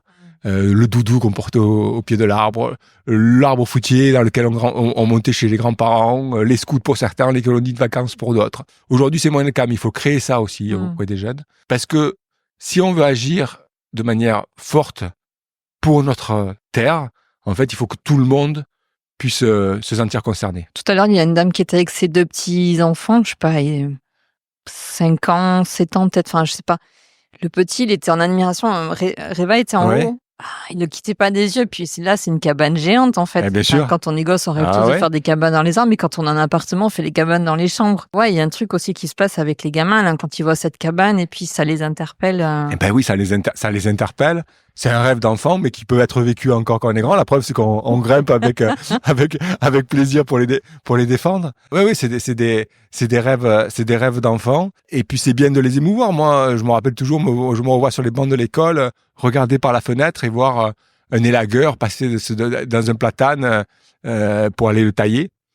Et je me suis dit, un jour, j'aimerais bien faire ce métier-là. C'est waouh. Voilà, j'ai fini par faire ce métier. Ouais. Et puis quand on fait ce métier et que on aime les arbres, on peut pas rester indifférent quand certains sont mis en danger. Donc on prend du temps sur sa vie de famille, sur sa vie amicale, sur son travail pour aller prêter main forte là où il faut, même si c'est un peu loin dans les Landes. C'est quoi ton intention, là, pour toi, d'être là, cette semaine? Au-delà de prêter main forte, ou est-ce que tu as un message ou que tu as envie de faire passer? Tu vois, là, il y a encore des promeneurs qui se sont arrêtés, tu vois, qui sont en train de discuter. Ouais. Qu'est-ce que tu as envie de leur dire? Je crois que c'est un peu tout ce que je viens souvent les gens me disent, mais qu'est-ce que je peux faire? Les gens, on les sent. Là, je viens d'entendre que pour la première fois, on a le taux de natalité le plus bas depuis 1945. Je veux dire, pas besoin de regarder les résultats des élections pour voir les gens dans quel état psychologique et de détresse ils sont. Quand on voit des pilotes de ligne qui démissionnent et quand on voit les grands mouvements d'avant, d'après Covid sur la grande démission, en disant moi cette société j'en veux plus. Alors il y en a qui peuvent se le permettre, d'autres pas et je le respecte aussi. Moi D'autres pas, mais qui se le permettent quand même. Mais qui se le permettent quand même. Voilà, j'ai envie de dire aux gens quelque part. Vous pouvez aider d'une manière ou d'une autre. Alors là, moi, je suis toujours ému quand je vois tous les gens qui passent et qui après reviennent en nous amenant à manger de la soupe ou qui disent écoutez, moi je sais pas grimper, mais qu'est-ce que je peux faire? Oui, je me suis renseigné du coup. C'est vrai que j'avais reçu le document de RTE dans ma boîte aux lettres. Ça semblait en effet logique tout ce qu'ils m'ont raconté. Mais en creusant un peu, quand je regarde les taux de leucémie dans certaines écoles où il y a des lignes de tension pas trop loin, quand je vois que les bureaux de RTE en général ils sont pas placés sur les lignes de tension, quand je vois que tous les cadres de RTE, même s'ils disent que c'est pas dangereux, c'est pas eux qui mettent leur villa sous ligne de tension, que c'est plutôt des HLM qu'on met sous les lignes de tension. Quand je me renseigne, du coup j'ai envie d'agir avec vous. Donc du coup, voilà, tout le monde peut agir. C'est ce que j'ai envie de dire aux gens qu'on rencontre en permanence. Oui, dans le qu'est-ce qu'on peut faire, il y a aussi, on entend l'impuissance, en fait. J'ai diffusé là en début de semaine sur les réseaux l'interview de Sophie, donc du collectif, et je l'ai mis sur les groupes Osgore Crew, Seignos Crew, on a plein de groupes. J'ai mis sur le groupe des villes qui sont concernées par le projet. Et il y a un monsieur qui met un commentaire en station c'est trop tard, ils ont déjà engagé les travaux avec ça, donc on sent qu'ils sont désabusés aussi, quoi. Et je dis, mais écoutez l'interview et peut-être que ça va vous redonner un peu espoir et qu'il y aura quand même moyen de pouvoir agir d'une manière ou d'une autre, en fait. Non, c'est jamais trop tard. Je veux dire que tant que les travaux sont pas terminés, c'est jamais trop tard. Là, on est mercredi. Jeudi ou vendredi, on va avoir le résultat du référé sur la 69. Moi, j'ai bon espoir que les travaux soient interrompus. Il y a eu des milliers d'arbres d'abattus. Mais c'est jamais trop tard. Les chantiers peuvent être abattus. Il y a des juges qui restent indépendants malgré le ministre de la Justice qu'on a. Et c'est tout à leur honneur. Et donc, je pense qu'il faut continuer à agir jusqu'au bout. Il y a plein de victoires. Il y a des défaites aussi, mais il y a plein de victoires. Il faut les célébrer et dire aux gens que c'est possible, que cette ligne peut ne pas se faire, en tout cas de cette manière-là. Tu étais sur la 69 ? Oui, je suis passé sur la 69 de manière ponctuelle pour aussi donner un coup de main aux copines et aux copains perchés. Et on retrouve toujours un peu pas la même chose, des habitants qui sont offusqués, qui viennent aider, des forces de l'ordre qui regardent, moi j'en ai vu certains, qui aura les arbres tombés, des chaînes multicentenaires et qui se retournaient. Donc, il y en a qui bastonnent et qui envoient des armes de guerre, c'est sûr, et qui fracassent aussi les copines et les copains. Mais voilà, on est tous des citoyens de cette terre-là et on peut tous être émus de ces injustices. La 69, on en a parlé un petit peu en filigrane avec chacun là de mes écureuils, enfin de mes écureuils, des écureuils. Et oui, je trouve que ça donne espoir. Alors c'est sûr que c'est très engageant. J'ai pris le temps hier de regarder un petit peu les lives de Reva, en direct, pour comprendre aussi cet engagement là, ce truc viscéral qui vous amène à occuper comme ça les arbres pendant des semaines dans des conditions impossibles. enfin entre privation de liberté, de nourriture, de déplacement, le froid, la chaleur, enfin je sais pas comment vous faites. Ça a un prix. Je veux dire là t'as bon espoir pour le référé, mais ça a un prix quand même, cet engagement, cette mobilisation. Bien sûr. Vous donnez de votre personne. C'est du temps qui est, je te disais tout à l'heure, qui est pas passé avec nos familles, qui est pas passé dans le travail, c'est des revenus en moins, c'est du froid, ça peut être des privations, ça peut être pour certaines des blessures graves, il y en a qui sont tombés, il y en a qui ont été mis en danger très très fortement quand ils étaient perchés dans les arbres avec des forces de l'ordre qui ont plus que joué avec le feu, et ça c'est révoltant, et même le rapporteur de l'ONU a été le premier à le dénoncer en montrant que la France était parmi les pays démocratiques le moins respectueux dans ce domaine. Alors on a eu toujours la chance de pas être en Chine, c'est sûr, mais bon, je crois que c'est pas une bonne raison de se comparer à la Chine ou à la Russie. Mais après, il y a tellement aussi de belles rencontres. Il y a des privations, il y a des moments difficiles, mais il y a tellement de belles rencontres entre écureuils, entre gens au sol, entre soutiens, ce qui redonne du baume au cœur, voilà. Il y a une forme d'adrénaline. Oui, d'adrénaline à certains moments, et puis voilà, il fait froid, mais on est dans cette forêt incroyable. Oui, parce qu'on va rappeler quand même que là, on est au mois de janvier, il a fait particulièrement froid ces jours-ci chez nous. Ouais, il faisait moins, il faisait -1, -2, beaucoup d'humidité évidemment, l'océan est pas loin, le soleil n'arrive pas au sol, mais il y a des conditions plus dures. Des fois, on est à côté de routes ou d'autoroutes ou d'usines. Là, c'est les oiseaux, c'est la chouette hulotte qui se réveille la nuit pour nous souhaiter bonne nuit, et le matin qui nous dit allez, c'est à vous de vous réveiller. C'est des chasseurs qui passent avec qui on discute. Donc toujours des belles rencontres qui nous laissent beaucoup d'espoir quand même. Et tout ça, ça aide à faire avec les conditions. Oui, les conditions d'inconfort, de froid. Quand on est grimpeur d'arbres, on aime être en extérieur, donc on sait très bien qu'il fait froid, qu'il y a du vent, qu'il pleut. On aime aussi je dirais pas, c'est pas se confronter, c'est vivre avec les éléments, quoi. Tu veux ajouter un dernier mot? Non, je crois que venez nous rejoindre. Merci. Merci à toi.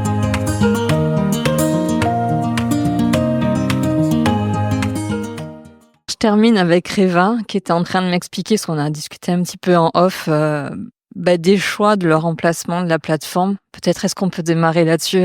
Ouais. Réva, tu m'as raconté des choses tellement poétiques là. Il y a des arbres magnifiques autour de nous. Tu m'as parlé du chêne Cécile. On est devant là. Il est waouh. C'est vrai qu'il est impressionnant. Ouais. Oui. Et en fait, oui, on s'est fait avant de s'installer ici, on s'est fait le tracé avec les amis.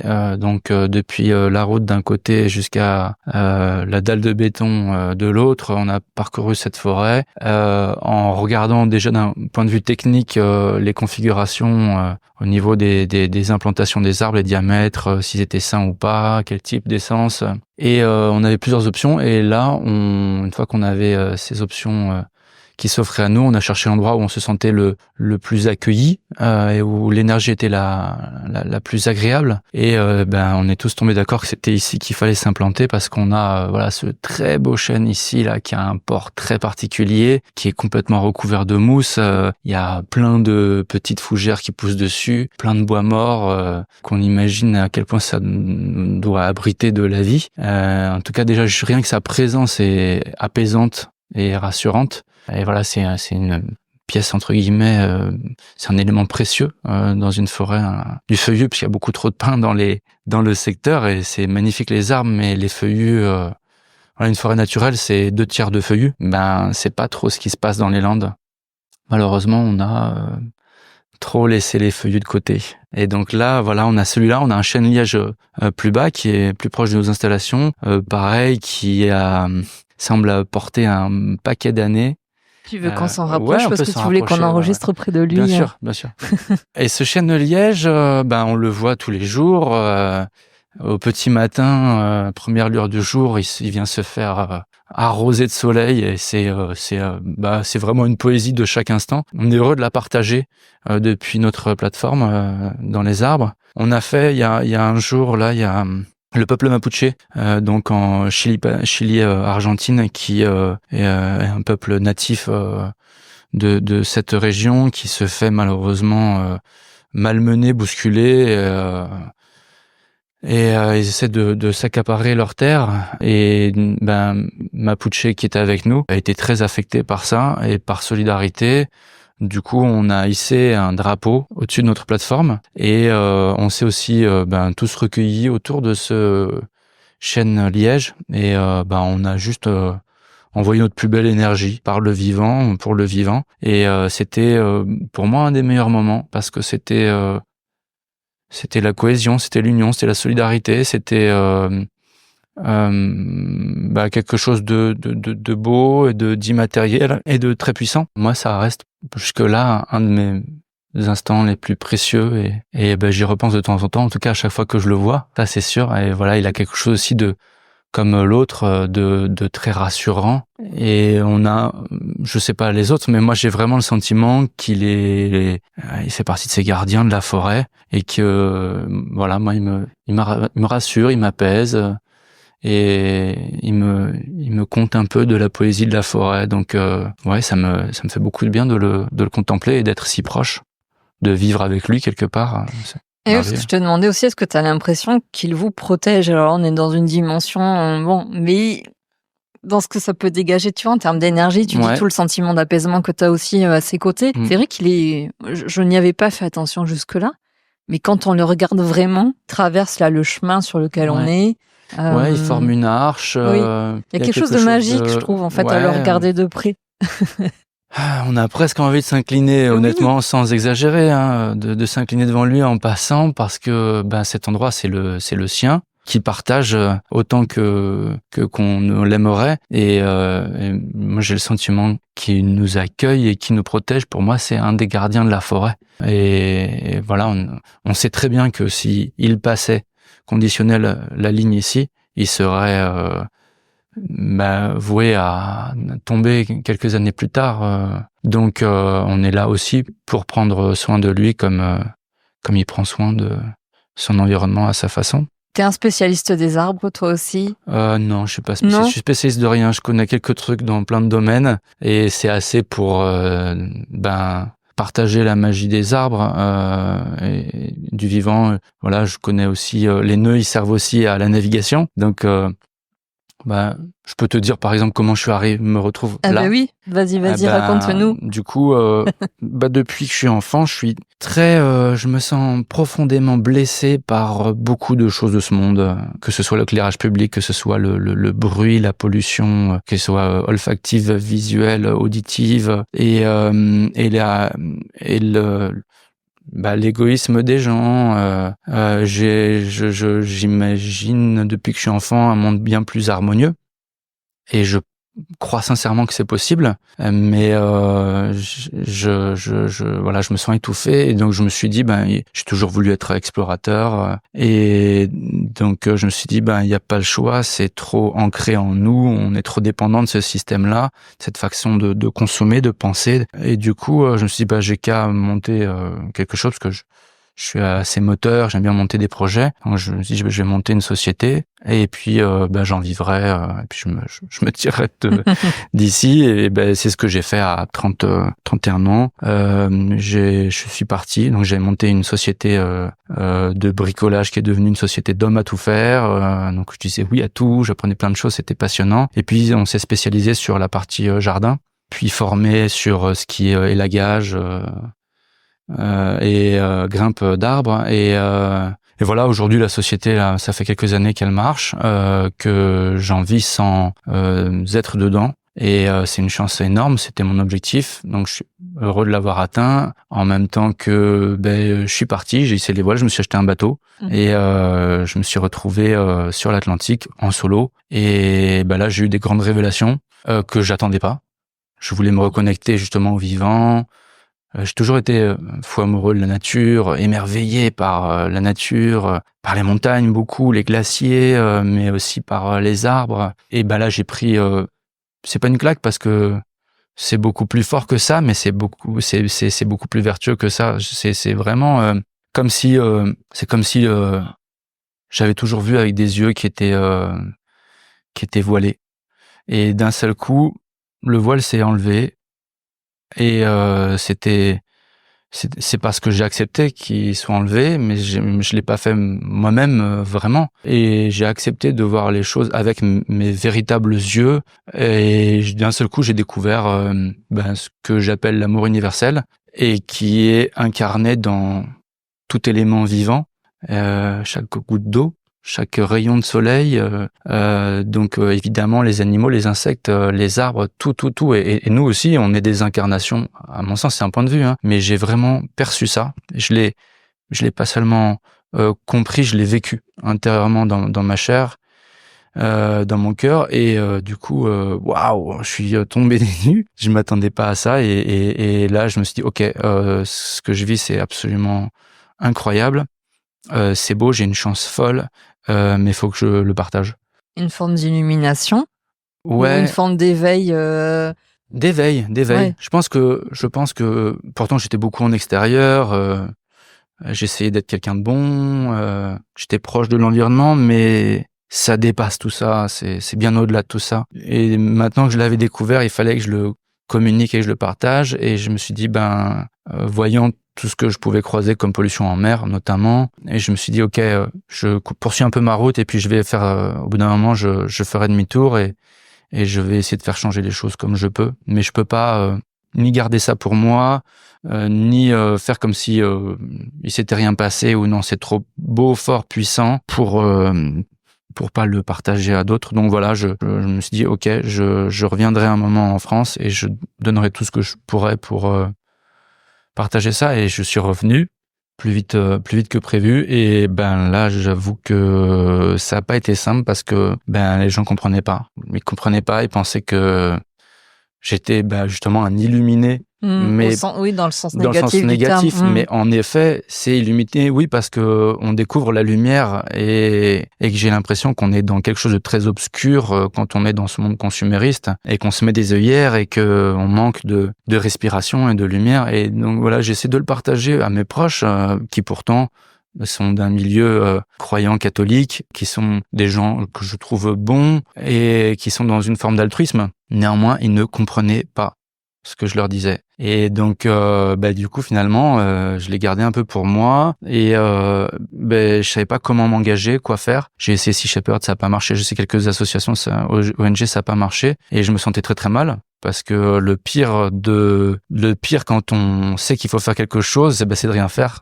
Et donc, j'étais dans une éco-anxiété affolante, à tourner en rond. Et finalement, une de mes clientes m'a fait rencontrer Thomas Braille. Et j'ai découvert que avec mes compétences sur la corde, avec les mousquetons, qu'on pouvait défendre les arbres, les protéger et faire justement gagner du temps à la justice, faire gagner du temps. Alors juste Thomas Braille, pour ceux qui ne savent pas qui c'est.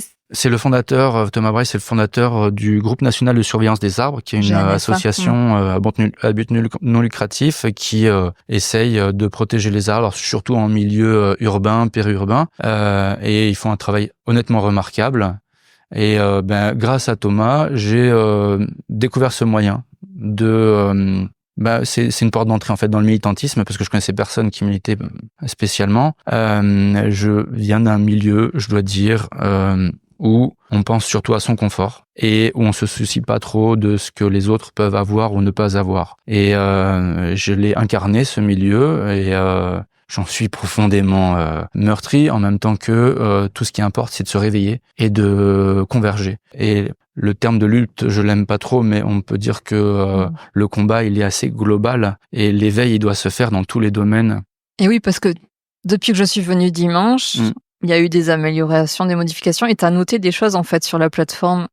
Ouais, parce que il arrive que les journalistes ou les promeuses nous cantonnent à une hypersensibilité qui nous ferait protéger quelques arbres. Sur des milliers, c'est pas très grave. Mais non, en fait, on est là pour protéger ce qu'on a écrit, la santé publique, l'environnement, parce que si on a un environnement pollué, on a une santé qui est dégradée. Donc les deux sont étroitement liés. La démocratie, parce que ce projet de ligne à très haute tension ne respecte pas les principes qui bâtissent qui structurent notre démocratie, et la justice, qui est aussi un pilier de la démocratie, qui est censé être là pour pour tous et toutes, sans distinction, et on a l'impression que la justice marche à deux vitesses, une à haute cadence pour juger, exclure, criminaliser, mettre à l'écart les défenseurs et défenseuses de l'environnement, et une autre qui prendrait tout son temps pour que les chantiers puissent se faire dans les meilleures conditions, et que tout ce qui serait de type illégal, du coup passerait à la trappe parce que trop tard. Donc voilà, on est là pour ça, et plus encore, on essaie d'incarner cet éveil, ce réveil, cette convergence dans aussi notre alimentation. Donc voilà, on essaie d'avoir une alimentation végétale. Et c'est drôle parce qu'il y a une personne là qui nous a amené, une commerçante qui est de la zone La Paix de Père, qui nous a offert les repas, qui normalement fait jamais de repas végétariens, et qui là, ce jour-là, du coup, s'est réveillé plus tôt que prévu pour faire des repas végétariens. Et on s'est régalé, et on se rend compte que ça fait évoluer potentiellement un petit peu les gens. Alors est-ce qu'elle va mettre ça à la carte? Ce serait formidable. On est une espèce qui agit beaucoup par mimétisme, et il ne tient qu'à nous de suivre les bons exemples et de donner les bons exemples. Et oui, c'est sûr que ces combats, ils abîment. Oui, parce que on surpasse rapidement les événements en revue. L'année qui est passée, tu as été très engagé, mobilisé sur différentes causes, dont la 69, dont on a déjà parlé avec tes collègues. Ouais. Tu as fait une grève de la faim, de la soif. Tu as mené beaucoup d'actions, effectivement, pour vous faire entendre. Ouais.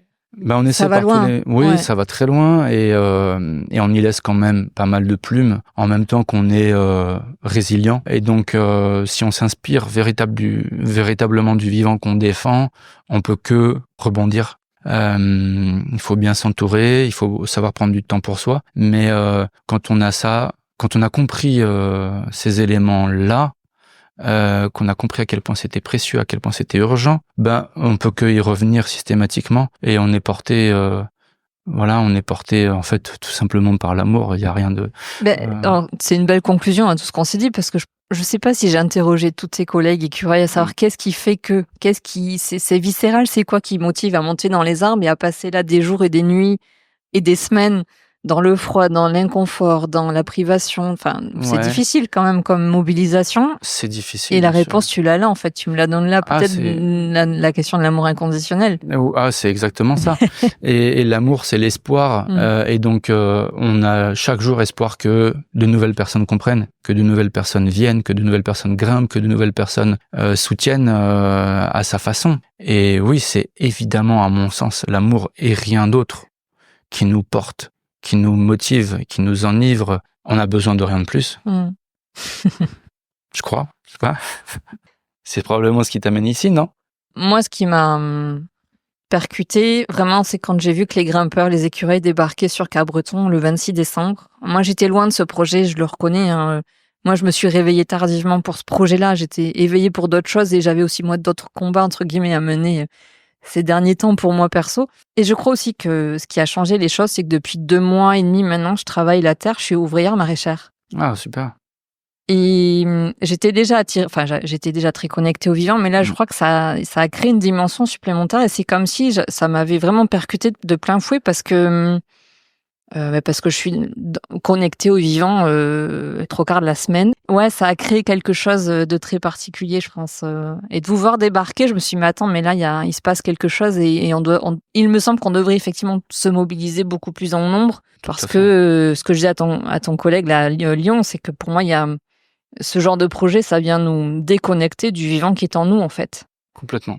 Parce qu'un passant disait, mais pourquoi des projets comme ça? Et je lui dis, mais c'est pour nous déconnecter du vivant qui est en nous. C'est pour nous couper de tout ça, en fait. Ouais. Enfin, il me semble. Mais on est de plus en plus isolés. On est sur les réseaux sociaux. Oui. On rencontre notre alter ego sur des sites internet ou sur des applications. La vraie vie, la vraie énergie, on la partage de moins en moins. Et qu'est-ce qu'il y a de plus beau que ce qu'il y a autour de nous, notre environnement. Et donc on s'isole trop, et c'est vrai que ces projets ils participent grandement. Et l'idée, c'est pas de revenir à la bougie. Non. L'idée c'est de développer. En fait, on aimerait aller dans le sens d'une intelligence collective. Et on n'est pas contre une discussion. Et on cherche à en avoir des discussions avec la préfecture, avec RTE. Ils ne font que de nous ignorer, de nous isoler, Ou de nous répondre par la criminaliser. répression. Ou voilà, exactement. Et les gens le voient et c'est super. On a fait un goûter. Il y a plein d'enfants, de parents, de familles qui sont venus et ils ont vu ce qui est la réalité. On est des gens pleins d'altruisme. On cherche que à partager la beauté de notre environnement, du leur, et à s'émerveiller, voilà, on cherche l'harmonie et justement pas l'égocentrisme, l'avarie, j'en sais rien quoi. On a un endroit qui est justement, alors l'aspect vegan c'est une chose, mais on ne consomme pas d'alcool. Personne ne consomme d'alcool avant de grimper ou au-dessus. On chasse tout produit addictif ou autre. On essaie de montrer l'exemple ici qu'un environnement sain, une vie saine, c'est possible et que ça a de l'avenir et que voilà, on essaie de tendre vers ça. Et là, regarde, c'est beau, Mapuche qui grimpe, Mais oui. qui a 60 ans, avec son chapeau en soutien au peuple Mapuche. Qui nous racontait que si la plateforme est à 5-6 mètres, lui, il est à une quinzaine de mètres. Ouais, c'est ça, il est bien 10 mètres plus haut, facilement. Oui. Et que précédemment, il me disait qu'en Allemagne, il nous a dit qu'il était à une trentaine de mètres de hauteur. Ouais, c'est possible. Il a énormément d'expérience, Mapuche. C'est de loin celui d'entre nous qui a passé le plus de nuits dans les arbres, de loin. On a effleuré la question de la spiritualité ensemble. Alors c'est qu'il y a un petit peu la barrière de la langue. Je lui parlais aussi de la connexion aux arbres. Il m'a parlé d'énergie. Ouais, mais lui, un de ses grands combats, c'est pas juste la THT, c'est de faire prendre conscience aux gens que on est dans un problème qui est plus global sur le respect des écosystèmes et de façon internationale. Et c'est vrai qu'on se rend compte que ce petit problème qu'on a ici, qui est un énorme problème en réalité, eh bien en fait, il y en a partout, dans tous les pays, dans toutes les villes. Et à force de fragmenter, de morceler chaque espace vivant, on finit par anéantir tout ce qui peut exister dans ces espaces, parce que il y a besoin d'espace pour s'étendre. Il y a qu'à voir le nombre de personnes qui viennent se promener ici. Ouais. Il y a pas mal de passages. Et qui, au détour de la promenade, s'arrêtent pour discuter avec vous. Mais c'est vrai qu'il y a eu beaucoup de promeneurs quand même entre les 2 jours là où je suis venue. Ouais, on est super bien accueillis et soutenus par les gens localement. Ça, c'est quand même magnifique. Et après, voilà, on va voir, on a une réunion ce soir. On va voir quel virage on prend ou pas. Mais très certainement que on va ouvrir la défense de cette forêt plus ouvertement à la population locale pour qu'elle s'approprie et défende par elle-même ce site. Que chacun reprenne aussi sa responsabilité, parce que c'est bien de dire, c'est bien, les écureuils, ils sont là, ils s'occupent de notre forêt, ils défendent notre cause, etc. Mais c'est très facile, en effet. Ouais, et ça, c'est un sujet qui revient un petit peu, le sujet des héros. Et on n'est surtout pas des héros et des héroïnes, parce que un héros, en fait, il te sauve presque même malgré toi. Tu lèves le petit doigt, tu cries à l'aide, et puis ça se fait tout seul. Et en fait, nous, on n'est pas là pour ça. On fait ce qu'on peut, mais on n'a rien de plus que les autres, en fait. Et chacune peut à sa façon contribuer. Et il y a besoin de l'effort de tous et toutes. Et donc, j'aime bien rappeler quand même l'article 2 de la Charte de l'environnement. Il est terminé là-dessus, inscrit en 2005 de la Constitution française. Il est de notre devoir à tous citoyens et citoyennes de prendre part à la préservation, à l'amélioration de l'environnement. Et donc, c'est un petit clin d'œil, ça, aux forces de l'ordre, notamment, parce que avant d'avoir un employeur, avant de recevoir des ordres, on est tous citoyens et citoyennes, et le devoir est prioritaire par rapport au droit d'avoir plus d'électricité. Et donc, remplissons notre devoir, tout simplement. Ce sera tes derniers mots ou est-ce que tu as un dernier message à nous transmettre? Tu sais, moi je suis bavard, donc non. Alors on est toujours à côté de notre chaîne Liège là, qui nous tend les bras. S'il fallait dire un dernier mot, non, mais très certainement aimons. Je peux pas dire plus. C'est une belle conclusion. Aimons. Merci Réva. Merci à toi. Et puis merci à tous les écureuils qui sont là, qui sont en train d'installer. Ça prend forme. Ouais, ils sont tous accrochés là. C'est un beau cadeau, hein. Oui, je les avais pas vus à l'œuvre comme ça. Ouais, c'est du boulot. Merci beaucoup. J'espère que vous avez pris plaisir à nous écouter. Si vous avez aimé cet épisode, mettez 5 étoiles et un commentaire sur votre plateforme d'écoute préférée vous aiderez le podcast à gagner en visibilité. Si vous souhaitez continuer à découvrir les histoires de ces acteurs du Nouveau Monde, abonnez-vous. Et si vous voulez connaître les coulisses, rejoignez-nous sur les réseaux. Tous les liens sont dans le descriptif. Merci d'avoir pris le temps de passer ce moment avec nous.